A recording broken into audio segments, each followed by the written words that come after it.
Salut, je suis Massif, je suis en pierre et je fume, je ne suis pas Notre-Dame de Paris, mais bel et bien Hellboy, le super-héros dont on va parler aujourd'hui dans ce nouvel épisode de Dub.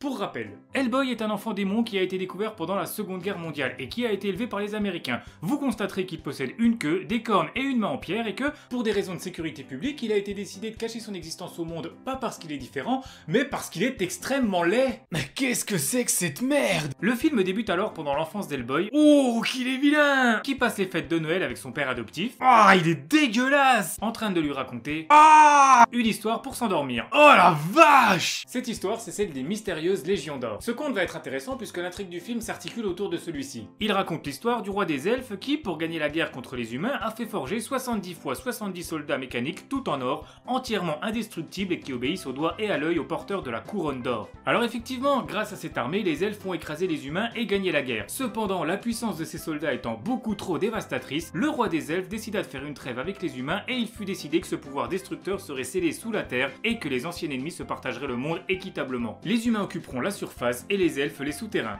Donc, déjà c'est pas équitable, hein, mais c'est ceux qui étaient en position de force qu'on choisit volontairement de vivre sous terre, privés de la lumière du jour et de ramper dans les égouts des perdants. J'aurais pas choisi ça perso. Mais bon, je suis pas chef de guerre, peut-être c'est normal de se garder la part la plus pourrie. Ah!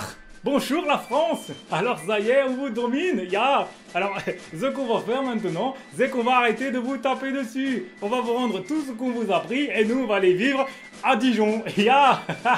Eh, mon moustache se décolle. Sehr gut. Pour finir sur cette histoire, la légende raconte que pour être sûr que personne ne se serve plus jamais des soldats mécaniques, la couronne qui les commande fut brisée en 3 morceaux.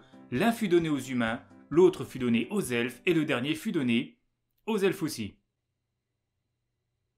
Autant faire que 2 morceaux, non? Et ainsi s'achève la légendaire histoire des mystérieuses Légions d'Or.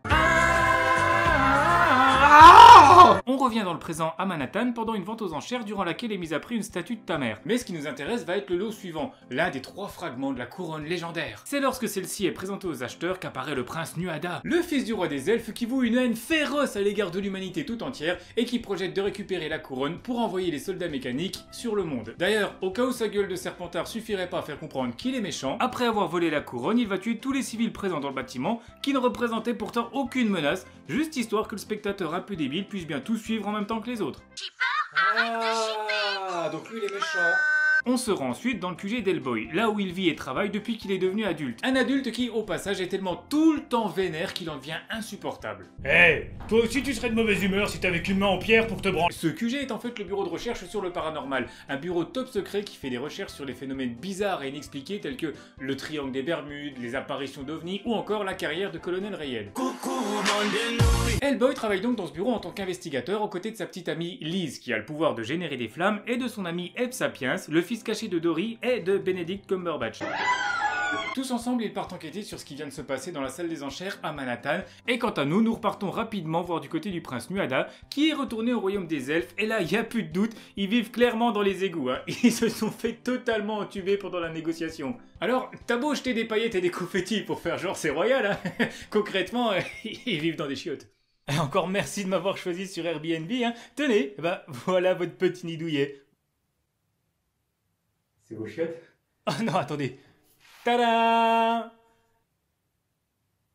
Ouais, bah c'est vos chiottes. Ouais, bon, j'avoue. Le prince est venu s'entretenir avec son père afin de lui réclamer son morceau de la couronne. Cependant, le roi des elfes, étant un peu vieux pour toutes ces conneries, essaye alors de raisonner son fils en lui disant que sa soif de vengeance est vaine et que la violence n'apportera rien de bon. Ce qui est plutôt vrai. Mais Nuada lui répond que les humains méritent de mourir quand ils voient ce qu'ils ont fait au monde qui leur a été offert. Qu'est-ce qu'un AVC? C'est un avortement. Ah, je suis pour le prince. Bon, puisqu'ils ont tous les deux un petit peu raison, ils arrivent pas à s'entendre et le roi donne l'ordre à ses soldats de tuer son fils. Sauf que son fils donne l'ordre au scénariste de lui donner des super pouvoirs. Ce qui fait que comme ça, hop, sorti de nulle part, il parvient à enchaîner genre toute l'armée et à assassiner le roi. Il lui vole son morceau de couronne, puis se retourne vers sa sœur jumelle pour lui voler le dernier fragment qui lui manque. Sauf que celle-ci a disparu. Là, t'en fais un petit peu trop. Ouais, non mais attends, si tu rajoutes une musique, on peut créer une petite mise en scène angoissante, là. Vas-y, ça va être cool. Sauf que celle-ci a disparu. Ouais, non mais choisis une musique de circonstance aussi, merde. De retour au bureau de recherche sur le paranormal, Hellboy et ses potes ont trouvé un indice concernant l'attaque des enchères. Les créatures qui ont engendré ce massacre auraient été achetées sur le marché des trolls, un marché secret uniquement accessible aux créatures fantastiques. Pour les aider dans leur recherche, l'équipe est rejointe par un nouveau protagoniste, Johann Kroos, qui est un gaz humanoïde capable de prendre le contrôle des gens et des objets. C'est rigolo ça, un allemand avec le pouvoir du gaz, ça me rappelle... Alors rien. Avec l'aide du petit nouveau, ils parviennent à localiser l'emplacement du marché des trolls et ils s'y rendent pour poursuivre leur enquête. Ils pénètrent donc dans une sorte d'antichambre des enfers, un univers dégueulasse créé à partir des raclures de chiottes de Satan, peuplé par des créatures plus moches les unes que les autres, dans lequel ils vont rencontrer... Oh, un bébé, il est mignon. Je suis pas un bébé, je suis une tumeur. Dans ce même marché, ils vont faire la connaissance de Nuala, la sœur jumelle de Nuada, qui est toujours en cavale pour échapper à son frère afin de protéger le dernier morceau de la couronne. Celle-ci accepte de les accompagner dans leur base secrète pour être en sécurité, et les héros ayant un coup d'avance sur le prince se permettent de prendre un peu de bon temps.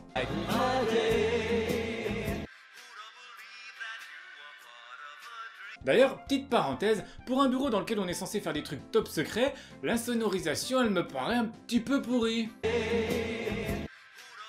Chérie, il y a les voisins qui font chier avec leur musique là. Malheureusement, leur repos est de courte durée car voilà que Nuada s'introduit dans la base secrète et engage un combat acharné contre Hellboy. Mais là, on est en droit de se demander comment le prince a-t-il fait pour découvrir l'emplacement d'une base censée être secrète? Eh ben c'est simple, comme l'explique la princesse, il y a une sorte de magie elfique entre les deux jumeaux qui fait qu'ils savent systématiquement où l'autre se trouve. Du coup, pourquoi t'as gardé le fragment sur toi, connasse? Enfin, suffisait de l'enterrer vachement loin de chez toi, puis c'est bon, t'avais gagné. Mais attendez, vous allez voir que dans cette famille, la connerie, ça se transmet de père en fils, un peu comme une MST dans le Nord-Pas-de-Calais, puisque figurez-vous que le lien qui unit ces deux jumeaux est tellement puissant que si l'un est blessé, l'autre subit exactement la même blessure. Si l'un est torturé, l'autre souffre exactement pareil, et si l'un est tué, l'autre meurt aussi. Et du coup, le prince, sûrement abonné à Troum Troum, choisit de prendre comme otage la seule personne dans la pièce à qui il peut pas faire de mal. Non mais c'est formidable, et le plus beau dans tout ça, c'est que ça fonctionne en plus, hein. Les héros se précipitent pour échanger le dernier morceau de la couronne contre la vie de la princesse. Mais ils pouvaient pas la tuer, bande de... Bon, une fois qu'il a la couronne complète, le prince réveille les légions d'or. Hellboy provoque Nuada en duel pour savoir qui sera digne de contrôler cette armée, Hellboy gagne, et pour être sûr que plus personne ne se serve jamais de ses soldats mécaniques, Liz fait fondre la couronne. Parce que oui, elle était faite dans un métal qui pouvait cramer depuis le début. Le monde aurait pu être sauvé en 30 secondes avec un briquet, mais il a fallu que le sort de l'humanité repose sur Miss Conjonctivite de bâtard et ses amis débiles. Pour gagner, il suffisait de cacher ton fragment loin de toi pour pas attirer le prince, ou alors tu pouvais aussi ne pas aller chercher la carte qui mène à l'emplacement des légions d'or, vu que t'étais la seule à connaître sa cachette. Mais sinon, t'aurais pu faire fondre le seul truc qui pouvait cramer et sauver des vies au lieu de juste faire brûler une boîte. Ou encore, tu pouvais te suicider et tuer le prince en même temps. Ça aurait fait du bien à tout le monde. Mais non, elle a rien fait de tout ça. Pourquoi faire simple quand on peut se faire la Oh, ça y est, je redeviens vulgaire. Chaque fois que je vois un personnage débile, ça me... Hé, toi là, le moche. Ouais, toi, viens là. Tu vas prendre ma place pendant que je me calme. Faut que... Oh. Ok. Bonjour. Ah bah le film est fini du coup. Alors, qu'est-ce que j'ai pensé du film Hellboy 2? Bah c'était bien. Non, en vrai, je saurais pas trop quoi dire dessus. Le fait est que moi, le film, je l'ai bien aimé.